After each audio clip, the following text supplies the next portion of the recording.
Guru Pathik is one of the most interesting characters in Avatar: The Last Airbender, and I do not believe that he has received the attention that he really deserves. I apologize for the limitations of my setup. I have just moved in to my new place here in Seattle, where I am a PhD student at the University of Washington. My Wi-Fi was just set up today, actually, so sorry if this is a bit rough, but here we go. Pathik is the archetypal wanderer. This is a very old character type, going all the way back to Odysseus, if not further. All the way back to Gilgamesh. He is someone who does not have a specific place, who has gone through the world and is very much an outsider to it. The four nations of Avatar each have a pretty clear corollary. The Fire Nation, for instance, is Japan. One should not take these corollaries too hyper-literally, I think. I think that's a mistake. This is a fantasy world. The nations may have been based on these cultures, but they are not exactly those cultures. But in any case, there's no India. There's no place where Guru Pathik seems to have come from. He is a sage, he is a shaman, he is a mystic figure who does not seem to have come from anywhere, who is very old. He is the oldest character alive at the time of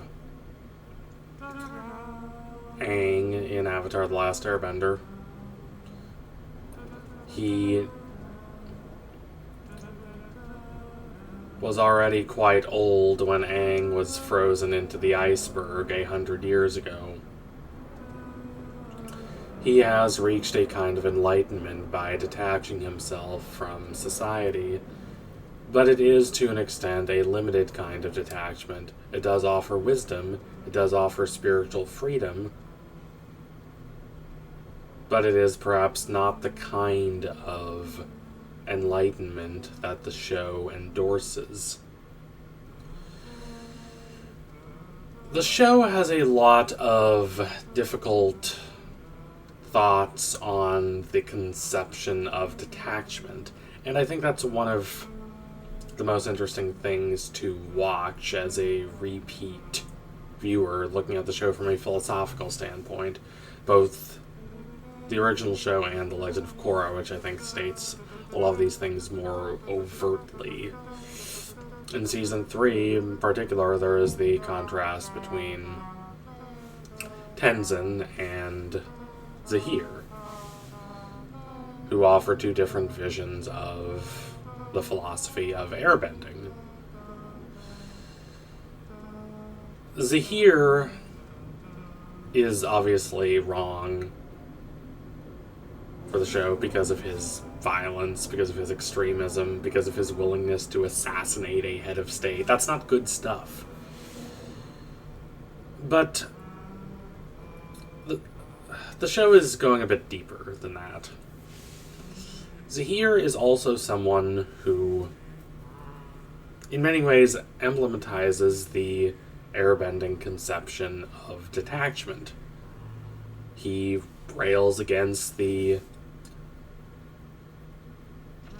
binding attachments of people to nations and governments, which he wants to strike down. He believes, as he states overtly, that a man's only allegiance should be to himself and those he loves. This conception of a greater societal whole, of a greater sense of community, is for Zahir fundamentally binding, fundamentally restrictive. And it's something that humanity needs to be liberated from. This is in contrast to the main thrust of Season 3, which is about something quite interesting, which is the building of this communal whole, the revitalization of a culture, and what that entails. It entails the hard process of having people give up a piece of that absolute freedom and liberty to be a part of a larger whole, a larger sense of meaning, a larger sense of importance. The show does believe that there is this value, this clarity, this depth of understanding that is only possible through being a part of this greater whole. But at the same time, there are a lot of problems with that. There's a lot of trouble. It's easy for that whole, that group dynamic to become restrictive. In episode 307, Original Airbenders, Tenzin demonstrates that overtly when his frustration leads him to becoming a brutal tyrant over the Airbenders. In more serious cases, as Zahir points out, there are many cases of authority figures using the power that they attain as the head of a larger group, a larger community, to inflict harm on others. The Earth Queen is an easy example of that. Raiko, the president, is another. The most clear example of this is, of course, the Fire Nation in Avatar: The Last Airbender. Zahir, though, does have a few attachments of his own, and through his tragic loss of those attachments, the show demonstrates both the beauty and the alienation that detachment entails. He is very, very attached to Pali, whom he loves deeply. But it is only through her death that he is completely unbound from the world and able to fly. It gives him immeasurable power, and to a certain degree, that is a kind of enlightenment. His complete ungroundedness. But it comes at a great cost, as even Zahir admits.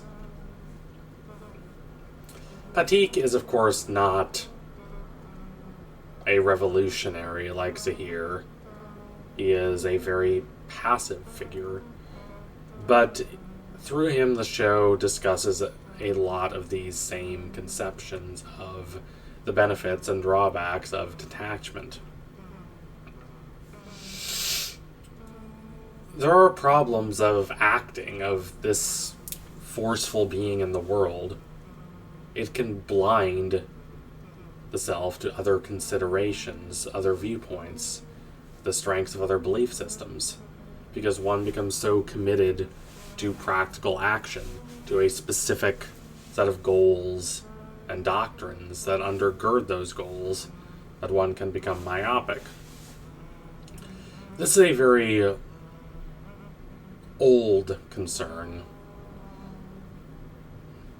I think a lot of the Bhagavad Gita, which deals overtly with these issues, and is also relevant to Pathik as a character who's clearly modeled after someone from India. But this concern does not go away. It comes up in, say, the work of Matthew Arnold, where it takes on a distinctly modern tinge. Arnold, one of my personal favorites, is deeply concerned about the fragmentation of the world in modernity. The world is really complicated now. These predictable routines and expectations have been overthrown by industrialism, by a world that's in constant change, constant transition, constant motion. Everyone is deracinated from a clear and coherent sense of a past, sense of culture and history, and everything becomes mixed up. This is not necessarily bad, but it does create a great sense of anxiety. It does create a great sense of tension. In this world, Arnold is discussing a poem like Stanzas from the Grande Chartreuse discusses these ideas very well.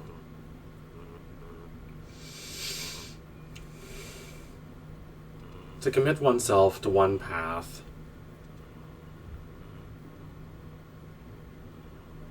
is inevitable to a certain extent when you are acting in the world. You are inevitably going to have to make choices, this or that. Party A or Party B. This side or another side. Politically, artistically, philosophically, you are going to have to make decisions in the world, and these decisions are inevitably going to be limited and constrained. Whatever you choose, you are not choosing other things. And thus, you're committing yourself to a kind of narrowness, innately. Because you are going to be focused on practical concerns.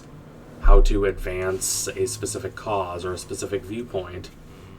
And inevitably, that leads to the neglect of the possible virtues of other causes, other paths, other belief systems, other doctrines. In this, the temptation is to retreat from the world of action, to go to the world of contemplation, outside the demands of practicality. Stepping back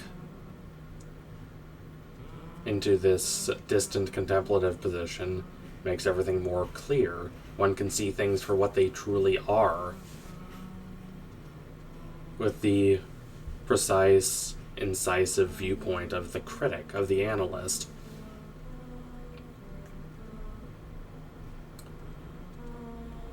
Arnold takes a much different approach than the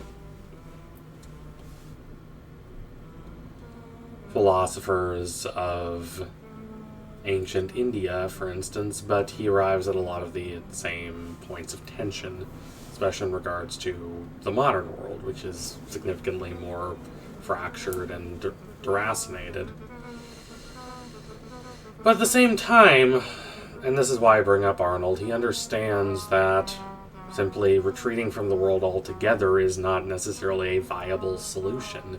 You can't just not act. You can't just completely remove yourself entirely from the world of action, from the world of behaving in the world.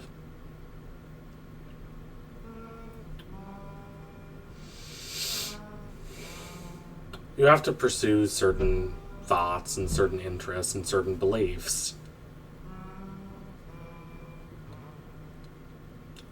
And to a certain extent, refusing to is a kind of irresponsibility for Arnold.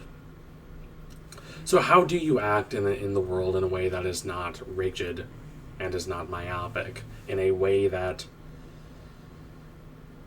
allows the free play of the mind to investigate the interesting insights offered by other beliefs, other doctrines, the values and experiences of very different people with very different understandings and preferences, without simply becoming paralyzed and refusing to act at all? That is Arnold's main concern. And I think this is an important concern for this show, too. I don't want to talk too much about Arnold. Aang ultimately has to make a choice between abstraction and visceral physical reality. Basically, he has to choose between cosmic energy or Katara.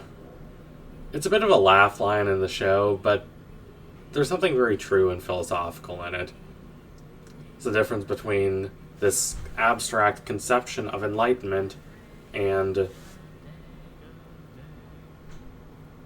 the other responsibility, which is to the people one personally loves and cares about,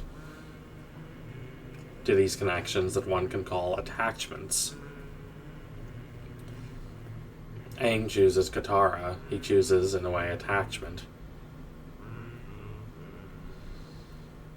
And this is not necessarily a bad thing. I think of the wonderful interaction between him and Yang Chen at the end of the show, in the third to last episode, The Old Masters, where Aang discusses how the monks taught him to detach himself from the world. And this is a lot of the same issues that Guru Pathik brought up. And Yang Chen says yes, detachment can be a very great thing, and that one can find true freedom and true understanding through it. And one is less prone to folly, less prone to misconception. But at the same time, the Avatar's duty is to the world. It is to making choices and setting a course of action.